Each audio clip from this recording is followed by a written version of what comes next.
السلام علیکم every one, کیسے ہیں آپ سب لوگ؟ امید کرتی ہوں کہ بالکل ٹھیک ہوں گے۔ تو آج میں آپ سب کے بہت ہی پیارے سے ناول کے بہت ہی پیارے سے اسنیک پیک کو لے کر آئی ہوں۔ تو ہم آج اسے ہی پڑھیں گے جس سے آپ کو پتہ چل سکے کہ اس ناول میں اور کیا کیا ہوگا۔ تو ویڈیو کو دیکھنے کے بعد چینل کو سبسکرائب کریں اور ویڈیو کو لائک کرنا بھی مت بھولیے گا، جس سے ہمیں ہماری محنت کا تھوڑا سا پھل مل سکے۔ دبے قدموں کے ساتھ نہ چاہتے ہوئے بھی ایک دبلے پتلے وجود کی حامل خود سے بڑے ٹاولز اٹھائے آہستہ آہستہ سیڑھیاں چڑھتی جا رہی تھی۔ ہمیشہ کی طرح وہ آج بھی اپنے سرتاج کے حکم کی تعمیل کر رہی تھی۔ یہ ٹاولز بھی تو اسی نے منگوائے تھے۔ اپنا ہر چھوٹے سے چھوٹا کام زبردستی وہ اسی سے کروانے کا شوق رکھتا تھا۔ جیسے تیسے اوپر سیکنڈ پورشن پر پہنچتے وہ شیشے کے ڈور کو سلائڈ کیے کھولتی اندر چلی گئی۔ یہ ایک بے حد خوبصورت جگہ تھی۔ جہاں پر سوئمنگ پول بنا اس کی خوبصورتی کو مزید بڑھا گیا تھا۔ ایک عجیب قسم کا سکون موجود تھا ادھر۔ اس پول کے پاس ایک طرف ریلیکسنگ چیئرز بھی پڑی تھی۔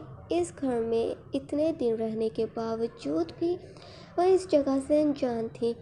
آج اسے یہ دیکھنے کا موقع فراہم ہوا تھا جو کہ زیادہ تر سوئمنگ پول نیچے ہی بنائے جاتے ہیں، تو اس وجہ سے وہ انجان تھی، مگر ارحم کا ہر کام، ہر انداز ہمیشہ سے ہی سب سے انوکھا رہا تھا، تو اب اسے زیادہ حیرانگی اس وجہ سے نہ ہوئی۔ چاروں اطراف نظر گھماتی ہوئے اس خوبصورت جگہ کا جائزہ لے رہی تھی۔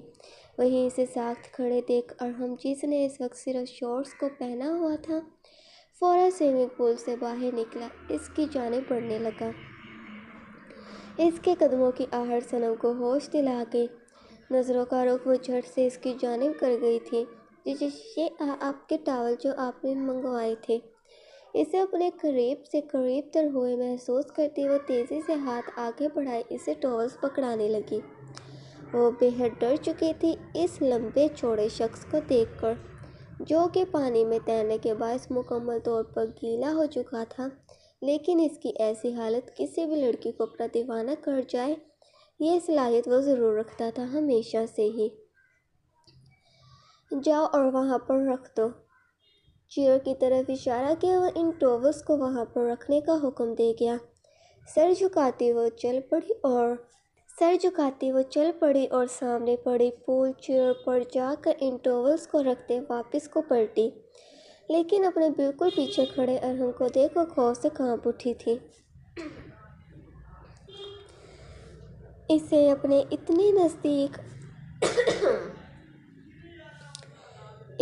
اتنے نزدیک پا کر وہ خود کو سنبھالنے میں جھٹی نظریں جھکائے ایک سائڈ سے گزر کر واپس نیچے جانے کی خاطر اس شیشے کے بنے ڈور کے پاس تیزی سے پہنچی، جبکہ ارحم ایک ٹاول اٹھاتا اپنے بالوں کو صاف کرنے کے ساتھ ساتھ صنم کی جانب بھی دیکھے جا رہا تھا۔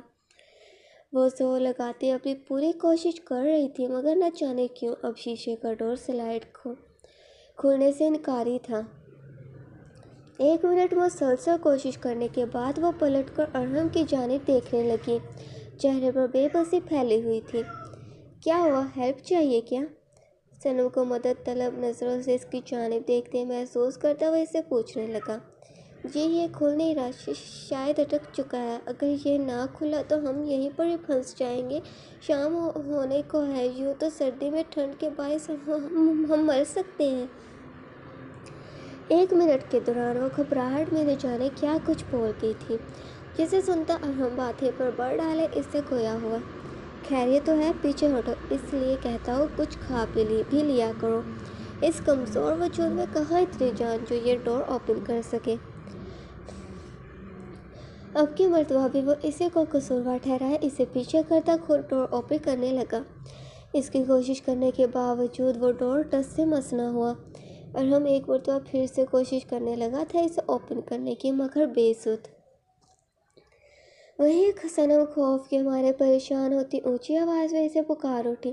بس ہم پھنس چکے ہیں یہاں پر، مجھے تو ابھی سے ہی ٹھنڈ لگنے لگی ہے۔ اتنی سردی مجھ سے تو برداشت نہیں ہو سکے گی، میری تو سانس رکنے لگی ہے ڈر کے مارے۔ کانپتے ہوئے وہ شور مچانا شروع ہو گئی۔ اس کی جانب پلٹے ارہم اس کی بازو کو پکڑ کر اپنی طرف کھینچتے اسے گھورنے لگا۔ What's wrong with you? کیا بولے جا رہی ہو؟ دروازہ بند ہوا ہے صرف، تم ریلیکس رہو۔ ایسے پینک ہونے سے تمہاری طبیعت ضرور خراب ہو سکتی ہے، جس سے پرابلم مزید بڑھ جائے گی۔ کچھ سختی کے ساتھ اس کو سمجھانے پر وہ اپنی بازو اس سے چھڑواتی دور ہو گئی۔ ارہم جی، آپ کو سمجھ نہیں آ رہی کیا؟ ہم پھنس چکے ہیں یہاں پر، سب ختم ہو گیا، میں مر جاؤں گی اب یہیں پر۔ کیا میری لائف صرف اتنی سی تھی؟ اچانک ٹینشن لینے کی بدولت وہ اپنے حواس کھو چکی تھی۔ اسی وجہ سے نو اسٹاپ اناب شناب بولتی ہوئے ارہم کو بھی پریشان کر گئی۔ تیزی سے دوبارہ وہ اس کے قریب ہوا اور اس کے چہرے کو ایک ہاتھ سے پکڑے بغیر کوئی سوچے سمجھے اس کے ہونٹوں پر جھکتا اس کا منہ بند کروا گیا۔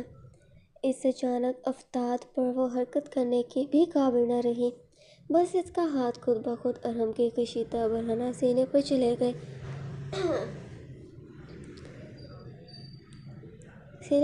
گئے تھے۔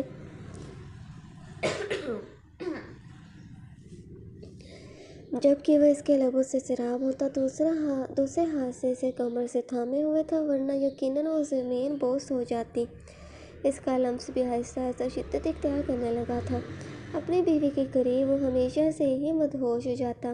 وہیں صنم نے جب اپنی سانس رکتی محسوس کی تو ہوش میں لوٹتی وہ اپنے ایک ہاتھ سے کو اس کے بالوں میں ڈالے ہلکے سے کھینچتی دوسرے ہاتھ سے اس کے سینے کو دھکیلنے لگی۔ اس کے احتجاج پر وہ بھی ہوش کی دنیا میں لوٹا اور جھٹ سے صنم کو چھوڑے اسے مصنوعی غصے سے گھورنے لگا، جو تیزی میں سانس لیتی اپنی تنفس بحال کر رہی تھی۔ اب اپنے منہ پر لگا لو سپ۔ کیا بولے جا رہی ہو؟ کیا اتنا ہی بھروسہ ہے مجھ پر تمہیں؟ کیا لگتا ہے تمہیں میں کچھ ہونے دوں گا؟ ہرگز نہیں۔ ایک بات کان کھول کر سن لو، ارہم کے ہوتے ہوئے اس کی محبت کے ساتھ کچھ غلط نہیں ہو سکتا، کیونکہ اس کے ساتھ برا اچھا سب کرنے کا اختیار صرف رانا ارہم کے پاس محفوظ ہے۔ خاموشی سے جا کر وہاں چیئر پر بیٹھ جاؤ، ورنہ مجھ سے برا اور کوئی نہیں ہوگا۔ اس مرتبہ ڈانٹنے کے انداز سے اسے بیٹھنے کا کہتا خود وہ نظریں پھیر گیا۔ وہیں صنم جو اتنا پینک ہوئی جا رہی تھی ارہم کے اسے خاموش کروانے والی حرکت پر لب بھینچے فوراً جا کر ایک کرسی پر بیٹھ گئی۔ منہ پھلائے وہ بار بار ارہم کی جانب نظریں اٹھائے اسے گھورتی جا رہی تھی، کیونکہ اب کی مرتبہ بھی وہ ارہم کو ہی قصوروار سمجھ رہی تھی۔ وہ سوچ رہی تھی جان بوجھ کر ارہم نے یہ حرکت کی ہے، وہ اسے اپنے پاس رکھنے کی خاطر اس دروازے کو لاک کر چکا تھا۔ اس کی بدگمانی سے انجان وہ بھی پول کے سامنے موجود دوسری چیئر پر بیٹھتا لوشن اٹھائے اپنی باڈی پر لگانے لگا۔ صنم کی جانب ایک نظر ڈالے ہوئے اس کے پھولے منہ کو دیکھتا زیر لب مسکرا دیا تھا، جبکہ ارہم کا صنم کو دیکھنا ایک مرتبہ پھر سے اس کی نظریں جھکانے کا سبب بنا۔ کیسا انسان ہے یہ، اتنی ٹھنڈ کے موسم میں بھی ٹھنڈے ٹھنڈے پانی میں نہا رہا تھا، وہ بھی کھلے آسمان کے تلے، اور اب نہانے کے بعد بھی ویسے ہی گھوم رہا ہے۔ یہاں ہم جیسوں کی کبھی کبھی سارا دن ختم نہیں ہوتی جب نہا لیں، اور یہ دیکھو صرف اتنی سی شورٹس میں کتنے آرام سے بیٹھا ہے۔ ویسے جتنا اس کا دماغ ہر وقت گرم رہتا ہے اس حساب سے اسے ٹھنڈ بھی نہیں لگتی ہوگی۔ بار بار وہ اس پر ایک نظر ڈالتی دل ہی دل میں اس کی برائی کی جا رہی تھی، لیکن جب وہ اس کی طرف دیکھتا تو جھٹ سے وہ اپنی نظریں جھکا لیتی، جس سے آخر تنگ آئے وہ اپنی بھاری بروب آواز کے ساتھ بول ہی پڑا، تم کیوں روک رہی ہو خود کو؟ شوہر ہو تمہارا، اب مجھے دیکھنے کا حق بھی تو تم ہی رکھتی ہو، پھر یہ شرمانے کا مطلب نہیں کوئی۔ اس کی بات پر وہ فوراً نفی میں سر ہلاتی انکار کرنے لگی، نہیں، میں وہ آپ کو صرف اس لیے دیکھ رہی تھی کہ کب یہ ڈور اوپن ہوگا، میرا مطلب کہ اب میں کہ آپ بھی بیمار پڑ سکتے ہیں اتنی ٹھنڈ کے موسم میں بغیر کسی احتیاط کے۔ آخر وہ اس کی فکر ظاہر کرتی اپنے دل کی بات کہہ ہی گئی تھی۔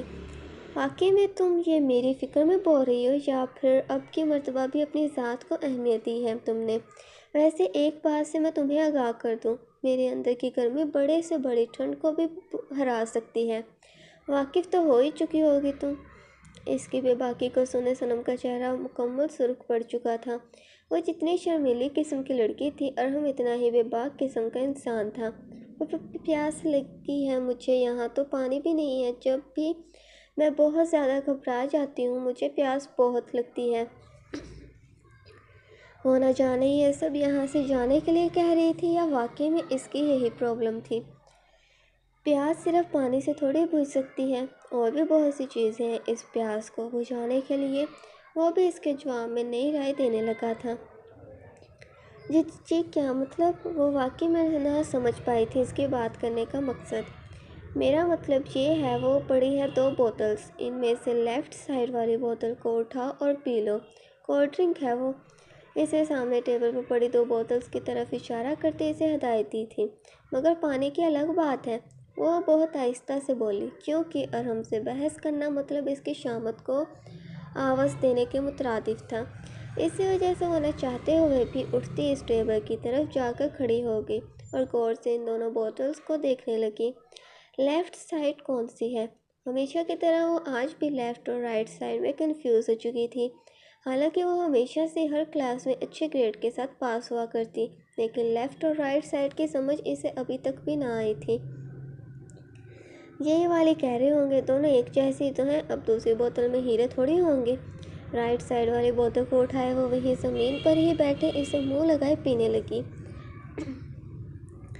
کیونکہ اتنا چیخنے اور گھبرانے کے باعث اس کا گلا مکمل خشک ہو چکا تھا۔ اب اسے بولا بھی مشکل سے جا رہا تھا۔ ایک گھونٹ پیتے ہی وہ بوتل کو منہ سے پیچھے کرتے خود ہی اسے مخاطب ہوئی، یہ اتنی کڑوی کیوں ہے؟ لگتا ہے اس شخص نے اس میں بھی اپنا کڑوا پن چھوڑ دیا ہے، تبھی تو یہ بھی اتنی پھیکی کڑوی بد ذائقہ ہے۔ کوئی بات نہیں، مجھے تو پیاس ہی بجھانی ہے، پی لیتی ہوں۔ واپس سے بوتل کو منہ لگائے وہ دوبارہ اسے پینے لگی۔ کوکی مجھے بھی لا دو یار دوسری بوتل۔ صنم کو گھٹا-گھٹ بوتل کو منہ لگائے پیتے دیکھ کر ارحم نے اسے دوسری بوتل لانے کا حکم دیا۔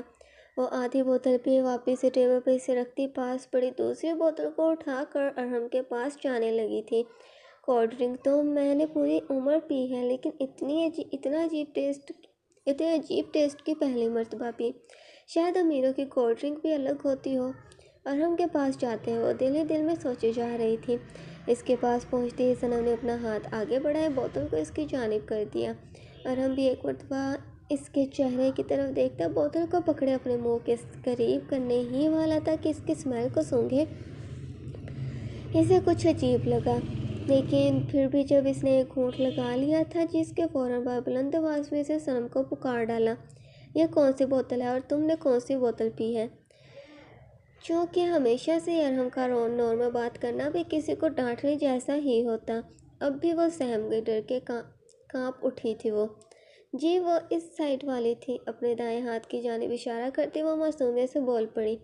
واٹ آئی مین، کس قسم کی لڑکی ہو تم؟ تمہیں کیا لیفٹ اور رائٹ میں فرق نہیں معلوم؟ وہ غصہ کیے اب کی مرتبہ واقعی میں اسے ڈانٹنے لگا تھا۔ صنم اس کی باتوں کو غور سے سنے جا رہی تھی کہ اچانک وہ بے اختیار ہنسنا شروع ہو گئی۔ سوری بٹ مجھے نہیں پتہ چلتا اس کا، اپنی بات کو کہے وہ بتی سے نکالے ہنسنے لگی۔ صنم کی پہلی مرتبہ ایسی حرکت کو دیکھ کر ہم یہ بات تو جان چکا تھا، اس بوتل کا اثر صنم پر ہونا شروع ہو چکا ہے۔ آپ ننگے کیوں پھر رہے ہیں؟ بیمار ہو جائیں گے، رکے میں آپ کو اپنی جرسی دے دیتی ہوں۔ اپنے وجود کو ٹھنڈ سے بچانے کے لیے ایکسٹرا پہنی جرسی وہ اتارنے لگی تاکہ ارحم کو دے سکے، جیسے کہ اس کی اتنی سی جرسی ارحم کو پوری بھی آ جائے گی۔ تم رہنے دو یار، کیا کر رہی ہو؟ بلکہ تم میرے ساتھ چلو۔